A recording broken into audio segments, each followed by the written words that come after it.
એમને ગીર જવું પડે છે, કારણ કે ગીરમાં ખુલ્લા સિંહ જોવા મળે છે.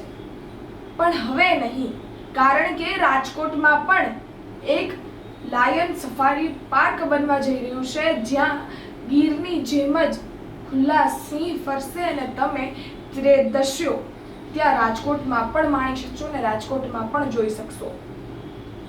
80 કરોડના ખર્ચે આ પાર્ક બનાવવામાં આવી રહ્યું છે અને 130 એકડ જમીનમાં આ મોટું સફારી પાર્ક બનાવવામાં આવી રહ્યું છે. તેના ગેટનું નિર્માણ પૂર્ણ થયું છે અને તે જલ્દીથી જલ્દી આપ બધાની સમક્ષ આવશે ને આપણને જે ખુલ્લા સિંહ છે તે હવે રાજકોટમાં પણ બતાવશે.